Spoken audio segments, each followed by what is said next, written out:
Lorentz force.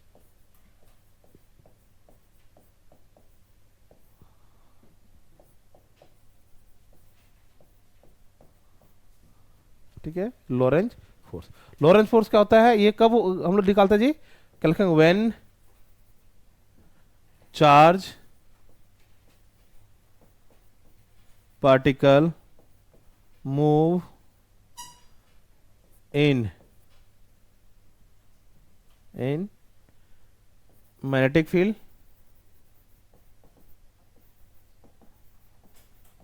Magnetic field B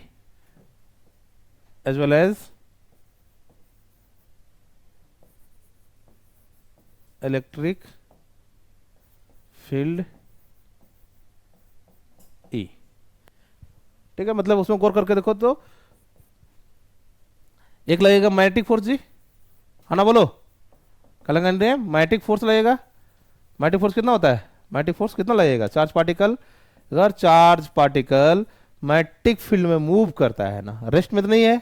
move करेगा तो magnetic force कितना लगेगा। मैग्नेटिक फोर्स को लिखे थे कितना, एफ लिखे थे, कितना लिखे थे, क्यू वी क्रॉस बी करते हैं ना, क्या लगा, वी क्रॉस बी। ठीक है, एक लगेगा इलेक्ट्रिक फोर्स भी लगेगा, इलेक्ट्रिक फोर्स भी लगेगा, जिसको इलेक्ट्रोस्टैटिक फोर्स बोलते हैं, लगेगा ना, है ना, बोलो, उसको बोलते हैं एफ ई बराबर कितना लिखता है, इलेक्ट्रिक फोर्स बराबर क्यू इंटू इलेक्ट्रिक फील्ड पड़ता है जी, ये ना पड़ता है। मतलब सब देखो दो फोर्स लग रहा है उस पर, अगर कोई चार्ज पार्टिकल इलेक्ट्रिक फील्ड और मैग्नेटिक फील्ड दोनों में मूव करता है, उसमें दोनों फोर्स लगने का चांसेस है, दोनों फोर्स लगने का चांसेस है। अब गौर करके देखो, अगर हम लोग क्या लिखेंगे, नेट फोर्स, क्या निकालेंगे बाबू, नेट फोर्स ऑन पार्टिकल, क्या निकालेंगे, net force on particle, net force on particle. Net force on particle जो होगा ना, उसी को क्या लिख सकते हैं, नेट फोर्स क्या लिखेंगे, नेट फोर्स ऑन पार्टिकल क्या होगा,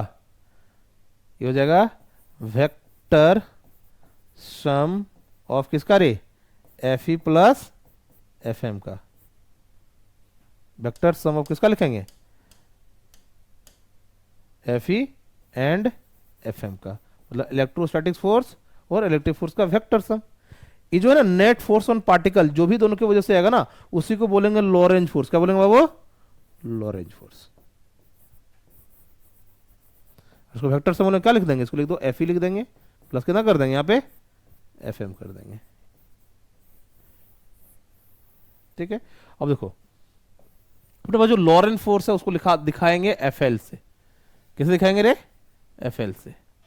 इसको कर देंगे कितना, ये इलेक्ट्रोस्टैटिक फोर्स को एफ ई से कर देंगे, ये भी वेक्टर प्लस इसको कितना कर देंगे बाबू, इसको कर देंगे एफ एम, ये हो जाएगा मैग्नेटिक फोर्स।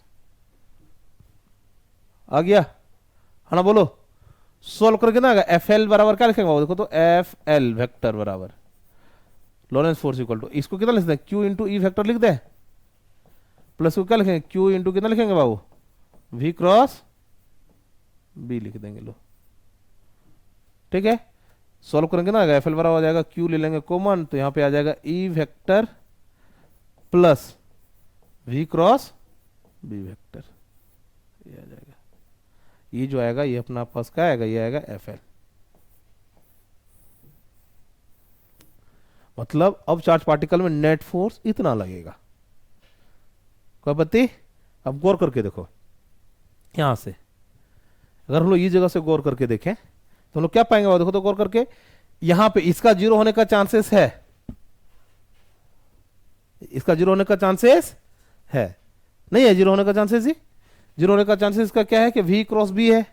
अगर थीटा जीरो हो गया तो जीरो हो जाएगा, है ना, बोलो। इसका भी जीरो होने के चांसेस है, इलेक्ट्रिक फील्ड नहीं रहा तो जीरो हो जाएगा, चार्ज जीरो रहा तभी जीरो हो जाएगा, है ना। लेकिन ये दो कंडीशन के अलावा कोई भी कंडीशन नहीं है, मतलब इसमें क्या है कि मैग्नेटिक फील्ड है तभी 40 लग सकता है, मैग्नेटिक फील्ड है तभी 40 लग सकता है जब पार्टिकल उसी के डायरेक्शन में चले, जब पार्टिकल उसी के डायरेक्शन में चले तभी मैग्नेटिक फोर्स क्या लग सकता है, जीरो। लेकिन इसमें अगर इलेक्ट्रिक फील्ड है और चार्ज अगर है तो फोर्स लगेगा ही लगेगा, अगर इलेक्ट्रिक फील्ड है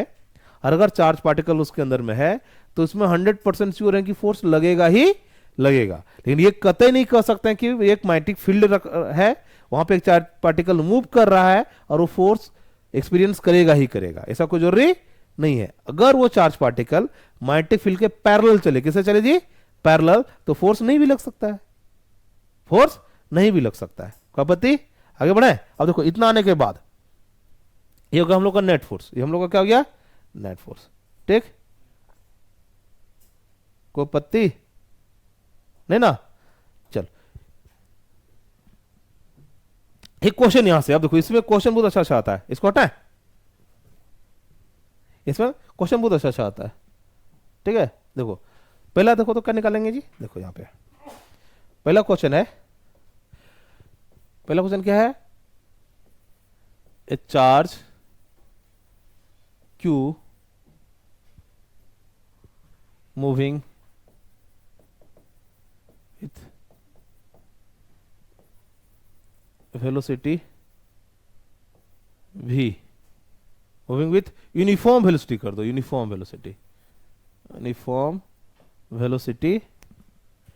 v in magnetic field, in magnetic field B, electric field E, such that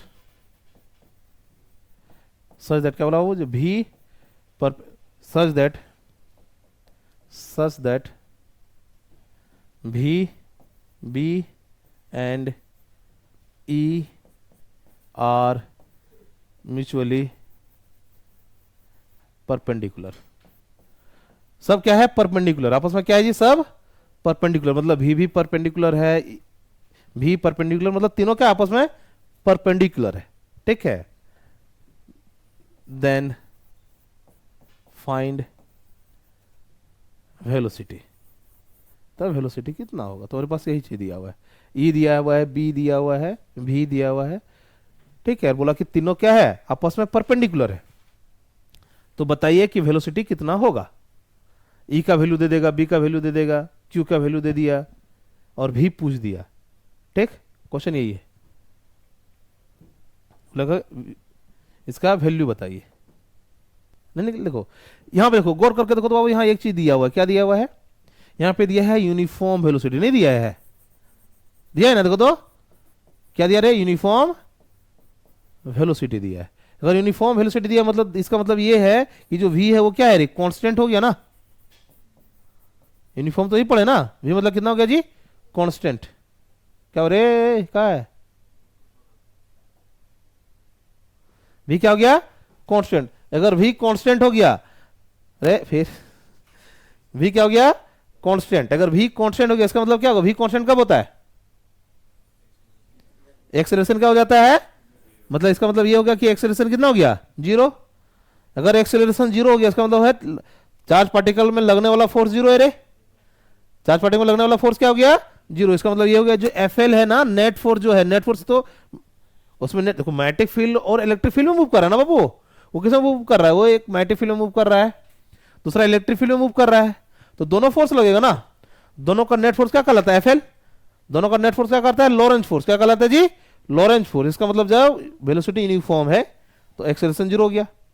अगर एक्सेलरेशन जीरो हो गया मतलब नेट फोर्स उसमें लगने वाला क्या हो गया, जीरो। और नेट फोर्स क्या लग रहा था, लॉरेंज फोर्स लग रहा था। क्या लग रहा था, लॉरेंज फोर्स। तो लॉरेंज फोर्स क्या हो गया, जीरो। लॉरेंज क्या गया रे, जीरो। अगर लॉरेंज फोर्स जीरो लग गया इसका मतलब ये हो गया क्या कि जो क्यू ई प्लस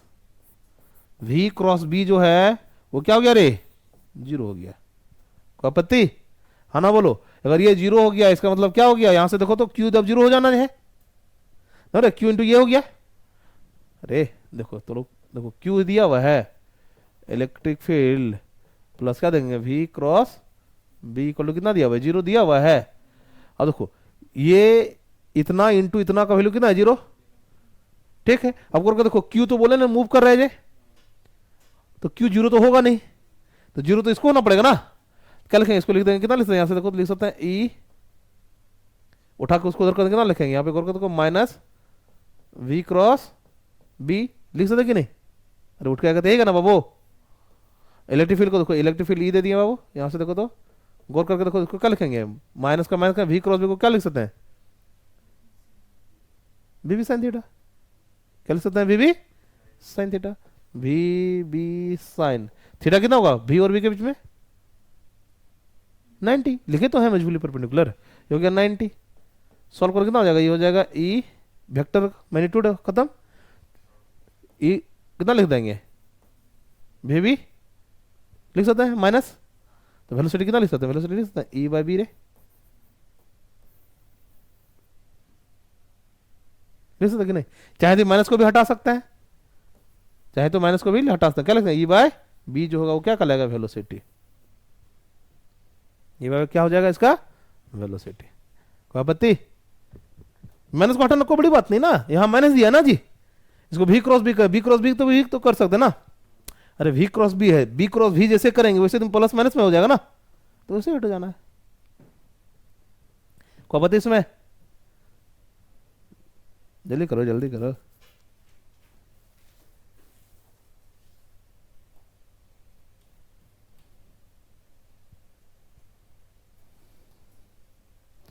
ठीक है। इसे कंडीशन, कंडीशन क्या दी है, condition for net force zero, क्या है condition for net force zero, क्या कंडीशन हो सकता है, नेट फोर्स जीरो, एक किसी भी चार्ज पार्टिकल पे जो मैग्नेटिक फील्ड और इलेक्ट्रिक फील्ड में मूव कर रहा है उस पे नेट फोर्स जीरो हो, उसका कंडीशन क्या होना चाहिए, ठीक है। चलो क्या लिखें, ये है मान लो दिया क्या वो condition for net force zero, net force zero के लिए कंडीशन क्या होना चाहिए, नेट फोर्स जीरो होना पड़ेगा, जैसे मतलब अपने पास देखो लॉरेंज फोर्स तो ये है ना बाबू, कितना है Q into E plus V cross B, ये है ना मैन, हमको नेट फोर्स क्या चाहिए जीरो, मतलब हम लोग को क्या चाहिए, जो एफ एल है ना उसको क्या चाहिए जीरो होना चाहिए, एफ एल क्या होना चाहिए रे जीरो, एफ एल जीरो होना चाहिए, इसका मतलब ये हो गया क्या कि जो अपने पास ई है प्लस वी क्रॉस बी जो है इसको क्या होना पड़ेगा जीरो, क्या होना पड़ेगा जी जीरो, कोई आपत्ति, अगर ये जीरो होना पड़ेगा इसका मतलब ये होगा क्या बाबू, गौर कर देखो तो ई बराबर हम लोग कितना लिख सकते हैं यहाँ पे minus of V cross B, हाँ ना बोलो, हाँ ना बोलो रे, ये होना चाहिए, और क्या लिख सकते हैं ई इक्वल टू, इसको कर देंगे बी क्रॉस बी कर देंगे, जाओ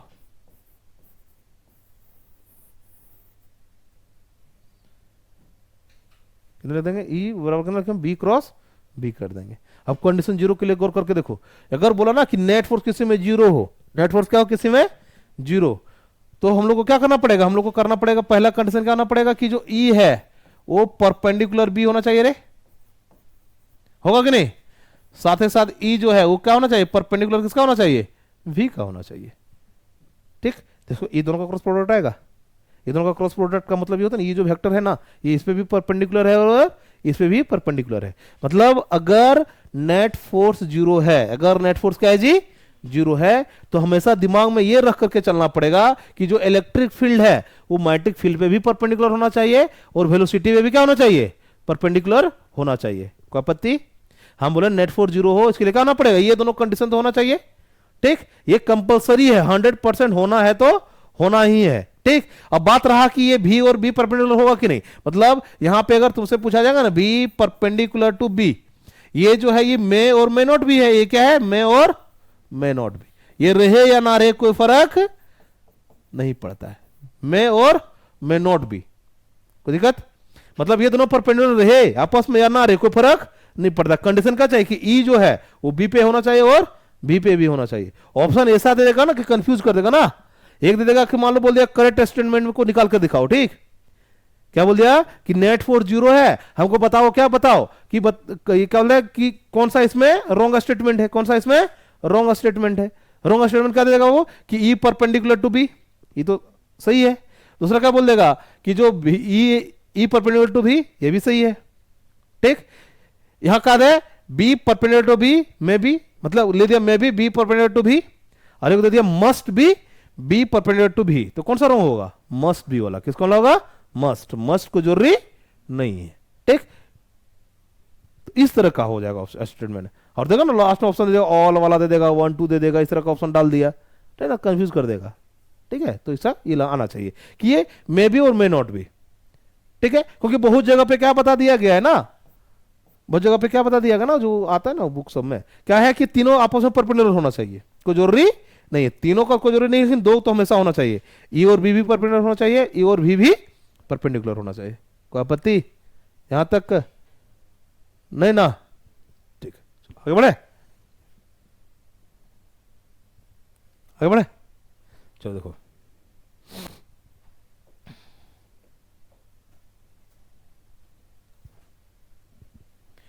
क्या बोला इसमें, एक लिख दे और ले लेते, क्या था वो, condition, condition for, condition for, condition for, लिखेंगे, लिखेंगे charge particle, particle remain in straight line motion, किसमें होना चाहिए बाबू, straight line motion, charge particle को स्ट्रेट लाइन मोशन में ही रहना है, चार्ज पार्टिकल किसमें रहना है बाबू, स्ट्रेट लाइन मोशन में रहना है, इसके लिए क्या क्या कंडीशन होना चाहिए, चार्ज पार्टिकल को स्ट्रेट लाइन मोशन में रहने के लिए क्या क्या कंडीशन होना चाहिए, देखो क्या क्या कंडीशन होना चाहिए, देखो मेरे ख्याल से कंडीशन ये होना चाहिए कि अगर स्ट्रेट लाइन मोशन है, कैसा है ये, अगर हम लोग लेते हैं ना straight line, straight line motion के लिए दो कंडीशन तो पक्का होना चाहिए, पहला बात क्या होना चाहिए, जो एफ एल आना चाहिए जीरो लगना चाहिए, अरे जब फोर्स ही नहीं लगेगा तो स्ट्रेट लाइन जिधर चल रहा है उधर ही रहेगा ना, अगर उसमें फोर्स ही नहीं लग रहा है तो पार्टिकल जिस मोशन में उसी मोशन में रहेगा ना, तो फिर स्ट्रेट ही रहेगा, सिंपल सी बात है, कोई अगर चल रहा है उसमें कोई फोर्स नहीं लग रहा, जिधर चल रहा है उधर चलता रहेगा, लॉ ऑफ इनर्शिया बता के गया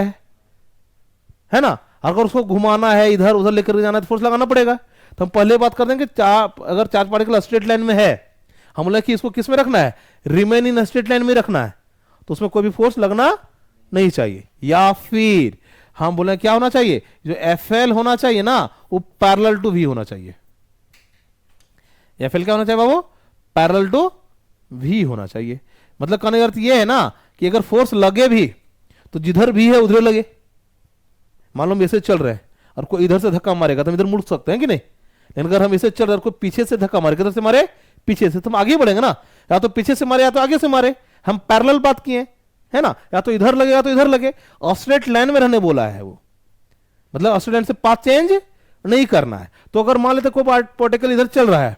तो हम लोग फोर्स इधर से लगाएंगे तो उसका स्पीड बढ़ जाएगा, लेकिन रहेगा स्ट्रेट लाइन में ही, अगर अपोजिट लगाएंगे तो उसका स्पीड घट जाएगा, लेकिन रहेगा किसमें जी, स्ट्रेट लाइन में रहेगा, क्या रहेगा, स्ट्रेट लाइन, मतलब मेरे पास दो कंडीशन है जिसमें हम लोग का क्या रह सकता है, या तो नेट फोर्स जीरो कर दो जी, या तो क्या करो, जो नेट फोर्स लग रहा है सो और वेलोसिटी जो है सो दोनों का डायरेक्शन क्या होना चाहिए, सेम या अपोजिट, सेम या क्या होना चाहिए, अपोजिट, ये दो कंडीशन है, पार्टिकल अगर स्ट्रेट लाइन में चल रहा है तो हमेशा स्ट्रेट लाइन में ही चलता रहेगा, किसी को कोई आपत्ति, हाँ ना बोलो, चलता रहेगा ना बाबू। अब इसके लिए कंडीशन देते हैं, क्या क्या कंडीशन हो सकता है, पहला देखो, या तो नेट फोर्स को जीरो करेंगे, क्या करेंगे ये, नेट फोर्स को जीरो करेंगे, तो नेट फोर्स को पहले जीरो करके देखो कंडीशन, पहला कंडीशन लेते हैं, देखो वन, देखो नेट फोर्स को जीरो करने के लिए क्या करना पड़ेगा, अगर हम लोग इलेक्ट्रिक फील्ड को जीरो ले लेते हैं रे, तो अगर इलेक्ट्रिक फील्ड को जीरो ले लिए इसका मतलब हो गया कि ये भी जीरो हो गया रे, हाँ ना बोलो, इलेक्ट्रिक फील्ड जीरो मतलब एफ ही जीरो, अगर हम लोग मैग्नेटिक फील्ड को भी जीरो ले लेते हैं रे, तो लिखेंगे ना कि इसके लिए क्या हो जाएगा, एफ एम भी हो जाएगा कितना, मैग्नेटिक फोर्स भी क्या हो जाएगा जीरो, अगर ये दोनों जीरो हो गया इसका मतलब क्या होगा, जो अपने पास एफ एल आया वो भी क्या हो जाना है जीरो, एफ एल जैसे जीरो होगा स्ट्रेट लाइन में चलेगा, पहला कंडीशन तो ये हो सकता ना, दोनों फील्ड का ले लेंगे जीरो, कोई आपत्ति, हाँ ना बोलो, कोई दिक्कत नहीं। दूसरा क्या बोलते हैं, दूसरा लेते हैं, देखो इलेक्ट्रिक फील्ड को लेते हैं जीरो, इलेक्ट्रिक फील्ड को लेते हैं जीरो, अगर इलेक्ट्रिक फील्ड जीरो हो गया इसका मतलब ये होगा कि सर जो इलेक्ट्रिक फोर्स होगा वो भी क्या हो जाएगा जीरो, और देखो इसमें जो मैग्नेटिक फील्ड है उसको जीरो नहीं लेंगे, मैग्नेटिक फोर्स को जीरो नहीं लेंगे, अगर मैग्नेटिक फील्ड को जीरो नहीं लेंगे, लेकिन इसको जीरो करना हमको एफएम जो करना है उसको तो जीरो करना है ना, एफएम को जीरो करना है इसका मतलब लेंगे क्या कि जो भी मैग्नेटिक फील्ड है सो पैरेलल लेंगे फिर वेलोसिटी का, मैग्नेटिक फील्ड किसके ले लेंगे जी, वेलोसिटी का क्या ले लेंगे पैरेलल, वेलोसिटी का अगर पैरेलल हो गया तो मैग्नेटिक फोर्स तो जीरो होना ही है, अरे वेलोसिटी पैरेलल मैग्नेटिक फोर्स क्या होना है जीरो, फिर से देखो दोनों जीरो हो गया क्या हो जाएगा, एफ एल बराबर कितना लिखेंगे बाबू, देखो तो एफ एल बराबर क्या ले सकते हैं जीरो लिख सकते हैं। चलो कंडीशन तीसरा देते हैं, कहते हैं ना तो इलेक्ट्रिक फील्ड को जीरो लेंगे जी, ना ही मैग्नेटिक फील्ड को जीरो लेंगे जी, तभी इसको जीरो करना है। कैसे कर सकते हैं, क्या कंडीशन है? सही तो बोल रहा है, थोड़ा सा बोलेगा था ना कि सर ये दोनों कंडीशन तब है कब, जब इफ हम लोग लिख देंगे क्या, electric field is equal to लिख देंगे किधर है, बी क्रॉस बी कर देंगे, कितना कर देंगे, बी क्रॉस बी, भी कुछ देर पहले लिखे थे। एक कंडीशन तो जीरो होने का कंडीशन था ना, नहीं था कि अगर इलेक्ट्रिक फील्ड बी और बी दोनों पे परपेंडिकुलर हो तो फोर्स क्या हो जाएगा, जीरो। वही तो जीरो कर रहे ना रे। अगर ऐसा होता है, अगर ऐसा होता है तो हम लोग के पास क्या आ जाएगा कि जो एफ एल हो कितना हो जाना है, जीरो। एफ एल क्या हो जाना है जी, जीरो। तीसरा कंडीशन देते हैं। अब हम लोग को एफ एल को जीरो नहीं करना है, अब हम लोग को क्या करना है, तीन कंडीशन में एफ एल को जीरो कर सकते हैं। दूसरा क्या है, एफ एल जो है वी के पैरेलल हो जाए, एफ एल क्या है, वी के पैरेलल हो जाए, ये कंडीशन आ सकता है ना। तो देखो मान लेते हैं क्या कि यहां पे जो देखो देखो क्या है, इलेक्ट्रिक फील्ड जो है इक्वल टू जीरो नहीं लेते हैं, लेकिन मैग्नेटिक फील्ड को क्या करते हैं, इक्वल टू जीरो ले लेते हैं। मैग्नेटिक फील्ड को जीरो कर दे मतलब मैग्नेटिक फोर्स जीरो हो गया। अब इलेक्ट्रिक फील्ड निकालेंगे, इलेक्ट्रिक फील्ड ये कंडीशन का जीरो नहीं लेंगे, इसमें क्या देंगे, बोलेंगे कि क्या कि जो बोलेंगे जो इलेक्ट्रिक फील्ड है, इसमें लोग क्या बोलेंगे बाबू, इसमें बोलेंगे जो इलेक्ट्रिक फील्ड है वो पैरेलल टू बी हो गया रे। इलेक्ट्रिक फील्ड क्या हो जाएगा, पैरेलल टू बी ले लिए, मतलब जिधर इलेक्ट्रिक फील्ड है उधर क्या लग रहा है, जिधर इलेक्ट्रिक फील्ड है उधर वेलोसिटी दे दिए, जिधर इलेक्ट्रिक फील्ड उधर क्या दे दिए, वेलोसिटी दे दिए। इसका मतलब ये हो गया कि उसी के डायरेक्शन में एफ ही लगेगा रे, ये भी तो जरूर नहीं होगा। अब हम बोले इलेक्ट्रिक फील्ड किधर है, जिधर वेलोसिटी उधर इलेक्ट्रिक फील्ड लगा दिए, तो उसी की तरफ क्या लगेगा, इलेक्ट्रिक फोर्स लगेगा, क्या लगेगा, इलेक्ट्रिक फोर्स। अब वेलोसिटी के लिए इलेक्ट्रिक फोर्स लगेगा तो उसका वेलोसिटी को या तो बढ़ाएगा या तो क्या करेगा, घटाएगा, मोड़ेगा तो पक्का नहीं। इस कंडीशन में हम लोग गौर करके देखें तो अगर ये जीरो हो गया तो एफ एम भी कितना हो गया, यहाँ पे जीरो। लेकिन इसमें देखेंगे क्या, एफ एल जो होगा ना वो पैरेलल टू किधर हो जाएगा, वेलोसिटी हो जाएगा, किधर हो जाएगा, पैरेलल टू वेलोसिटी। ठीक, और ये भी जीरो, ये भी जीरो, सब में एक जीरो है। और कंडीशन हो सकता है क्या, ले लो कंडीशन और ले लेते हैं ना। 5 मान लो, देखो मान लो दे दिए E is not equal to zero और B is not equal to zero, दोनों जीरो नहीं दिए। ठीक, इन कंडीशन ये दे दें क्या कि जो E है पैरेलल V है पैरेलल B है, दिए ये भी पैरेलल दे दिया पूरा का पूरा। अगर ये भी पैरेलल दे दिया इसका मतलब ये हो गया ना, इसका मतलब ये होगा कि जो एफ एम है वो तो हो जाना है जीरो। एफ एम जीरो क्यों ना, क्योंकि V और B पैरेलल है, V और B पैरेलल हो गया तो मैग्नेटिक फोर्स जीरो जाना है, क्योंकि V क्रॉस B करेंगे, क्या करेंगे, V क्रॉस B करेंगे, V क्रॉस B करेंगे, V और B तो पैरेलल है ना, बीच का एंगल कितना हो जाएगा, 0 डिग्री, वो तो जीरो हो गया। लेकिन ये जो एफ है वो तो इक्वल टू जीरो नहीं होने वाला है। ठीक है, तब चूंकि पैरेलल है, देखो E और B पैरेलल है ना रे, एक कंडीशन तो ये आ गया ना। इसका मतलब ये हो गया क्या, यहां से निकालेंगे, इसका मतलब क्या होगा, जो एफ एल आएगा ना वो क्या हो जाएगा, पैरेलल टू किसका हो जाएगा, V का हो जाएगा। मतलब हम लोग क्या चलेंगे, ये स्ट्रेट लाइन में चलेगा, किसमें चलेगा रे, स्ट्रेट लाइन में चलेगा। 5 कंडीशन है जहां पे हम लोग क्या कर सकते हैं, पार्टिकल को स्ट्रेट लाइन में रख सकते हैं।